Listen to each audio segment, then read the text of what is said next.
এখানে ব্যাট নিয়ে মারামারি চলছে, কে এখন ব্যাটটা নেবে?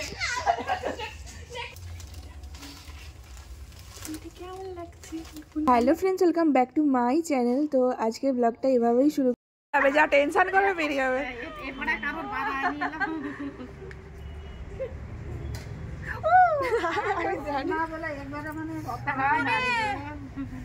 একটু ফুটাইছি, এত চিৎকার করে না, এই যে ফোটানোর সময়টাই একটা ভয় লাগে, ওই ভয়ে বেশি চিৎকার করে। এই ভয়। আর মানুষ তোমাকে কাকিমা বলছিল নি তোমার হিমোগ্লোবিন ভালো হচ্ছে, কাকিমার কথা লেগে। সীমাদির বাড়িতে ক্যাম্প হয়েছিল, সীমাদির বাড়িতেই সবার শুধু সুগার আর প্রেসার। দাদা তো আমাদের সেন্টারের ওষুধ খায়, আর দিদিদের বাড়িতেই এত মেম্বার, দিদিদের বাড়িতে বসতেই ক্যাম্প হয়ে গেছে। আগের মাসে ওই তুই ওটা ওখানে। তো বছরের শেষ দিনের সকালটা এভাবেই শুরু হলো মায়ের হাতে সূচ ফোটানো দিয়ে। আর মা এইসবে একটু বেশি ভয় করে, আমি অতটা ভয় পেলেও দেখাই না, বাট মা প্রচণ্ড ভয় করে। তো যাই হোক, মা একটু ম্যাডামদের জন্য মিষ্টি আর কেক প্লেটে রেডি করছিল। বাট মিষ্টি তো এখনকার দিনে কেউ খেতে পছন্দ করে না, আর আমি এখন আমার মিষ্টি খেতে প্রচণ্ড পছন্দ করি। যাই হোক, ক্যাম্প শেষ হয়ে গেছে, আমাদের বাড়ির সামনেই হচ্ছিল, মানে আমার বাড়িতেই হচ্ছিল বলতে গেলে। তো সেটাই তোমাদের দেখা। তো সেই যে সকালে তোমাদের সাথে কথা হয়েছিল, তারপরে তো আর তোমাদের সামনে আসাই হয়নি। আর এখন দেখো সন্ধে হয়ে গেছে, ঘড়িতে বাজে প্রায় 6:30 মতো। আর এখানে আমি তোমাদের বলছিলাম বাইরে গান বাজছিল, তাই আমাকে ভয়েসটা মিউট করে দিতে হবে। যেহেতু বছরের শেষ, তাই তো সবাই এনজয় করছে। বছরের শুরুটা সবাই মজা করে কাটাবে, কেউ ফিস্ট করবে, বলতে পারো বছরের শুরুটা সবাই সেলিব্রেট করছে। আর আমার তো কোনো ফেস্টিভ্যাল হোক বা আমার বার্থডে, সব দিনই আমার সমানেই বাড়িতেই কাটে। মাঝে মধ্যেই মায়ের সঙ্গে ঘোরাফেরা, বাস এটুকুই। কারণ আমার তো কোনো বন্ধু বান্ধবী নেই, বন্ধু বান্ধব নেই বলাটা ভুল কথা, বন্ধু বান্ধব রাখি না, কারণ এখন আর কাউকে বিশ্বাস করতে পারি না। আর এই যে দেখো, বছরের শেষে চলে এলো প্রচুর গিফট আমার জন্য। না না, শুধু আমার জন্য আসেনি, সবার জন্য, বাড়ির সবার জন্য চলে এসে বছরের শেষ দিনের গিফট। তো প্রথমে যে জামার পিসটা দেখিয়েছিলাম ওটা আমার বাবার জন্য ছিল, বাট ব্যাড লাক, বাবা সাদা ছাড়া অন্য কোনো কালারের জামা পরে না। এটা আমার ভাই, যেটা প্রচণ্ড বড় হয়ে গেছিল। আর হ্যাঁ, একটা কথা বলে দিই, এটা কোনো নিউ ইয়ার গিফট নয়, ওই যে বিয়ে বাড়ি গেছিলাম মাসিমণিদের বাড়ি, তারই রিটার্ন গিফট। তো এরপরে দেখাচ্ছি ভাইয়ের প্যান্টটা, যেটাও প্রচণ্ড বড় হয়ে গেছিলো, এটা ব্ল্যাক কালারের ছিল, বাট সবগুলো কিন্তু দেখতে খুব সুন্দর ছিল।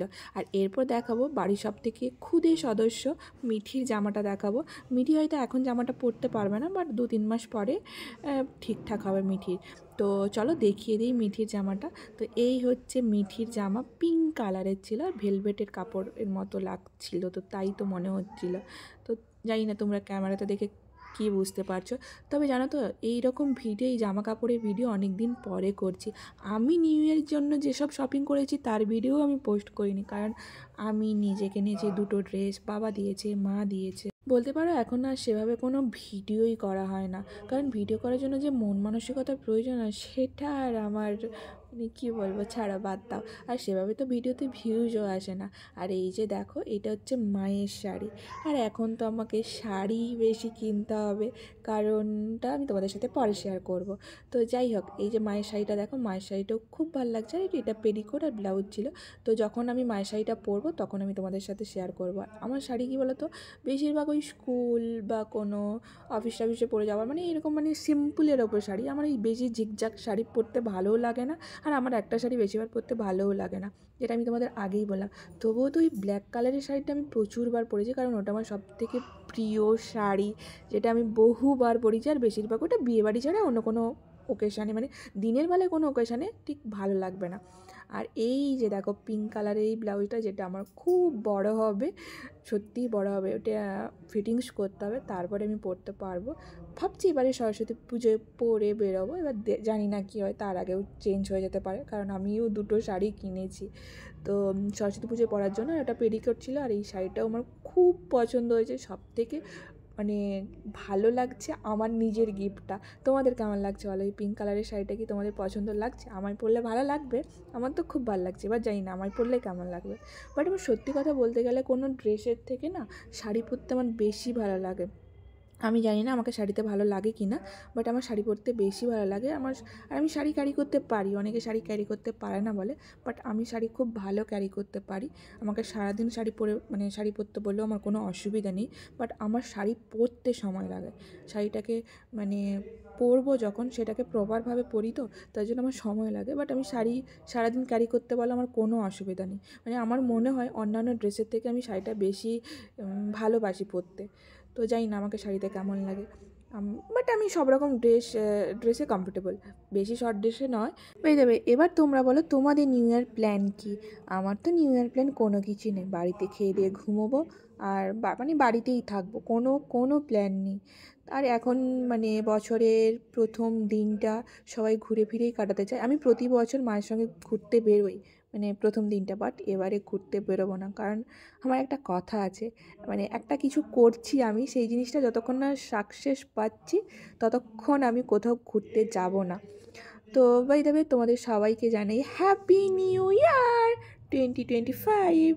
তবে দেখো, আমি সত্যিই জানি না আমার 2025টা কেমন কাটবে, কারণ আমার কপালে তো ভালো কিছু নেই, সবসময় মন্দটাই আমার সাথে হয়।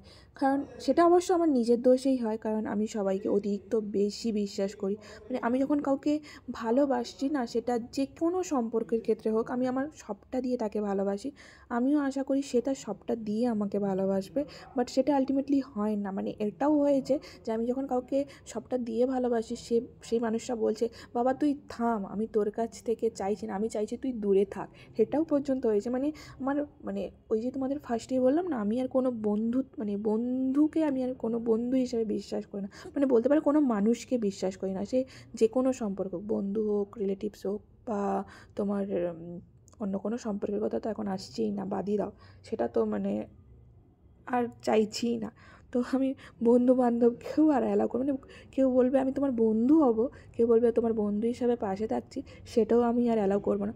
বিশ্বাস করো, এখন যে আমি অনলাইনে ক্লাস করছি, সেখানে আমার প্রচুর মানে আমাদের গ্রুপে প্রচুর মেসেজ করে, কিন্তু আমি একটা মেসেজেরও রিপ্লাই করি না। কারণ আমার মনে হয় যে আমি হয়তো কাউকে বন্ধু ভাবছি, তো তার সঙ্গে আমি আবার খুব ভালোভাবে অ্যাটাচ হয়ে যাব, বাট সেই মানে পরে সেই জিনিসটা মানে আমি যেভাবে তাকে ভালোবেসে আপন করে নেবো না, আর সেই মানুষটা ঠিক সেইভাবেই ভালোবেসে আমাকে পর করে দেবে। আর সত্যি কথা বলতে এখন তো মেয়েরা মেয়েদের শত্রু, তাই না? তাই ওই বন্ধুর কথাটা ভুলেই যাও।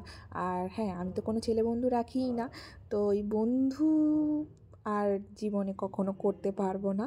তো যাই হোক, জানি না এবার জীবন কোন দিকে কীভাবে মোড় নেয়, আমি সত্যিই জানি না। আর এই 2025-এ আমি একটা জিনিস ঠিক করেছি, নিজেকে খুবভাবে ব্যস্ত রাখবো, প্রচুর ব্যস্ত রাখবো। তার জন্য যা করতে হয় তাই করবো। ওই যে বললাম, এখন মানে এই 2025 থেকে আমি জানি না সময় পাবো কিনা, কারণ নিজেকে প্রচণ্ড ব্যস্ত রাখার। লাউড হয়েছে দেখ, এখন খানা একটু আউট।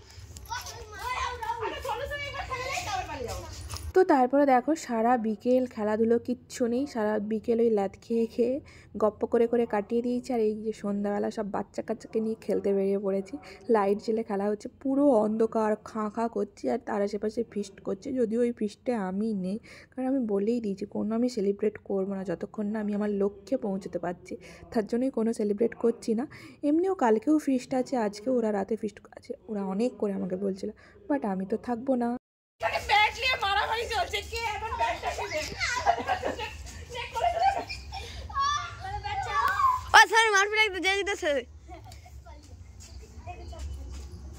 ঠিক ওগুলো সবাই নেট পরে নিবি।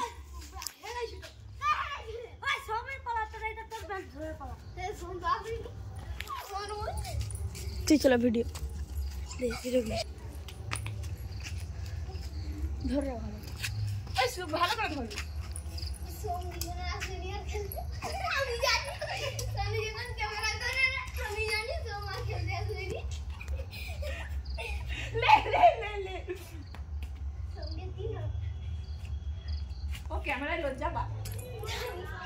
এটা আমাদের ফুটা, এবার বন্ধ করে দে, ও খেলনা চলে।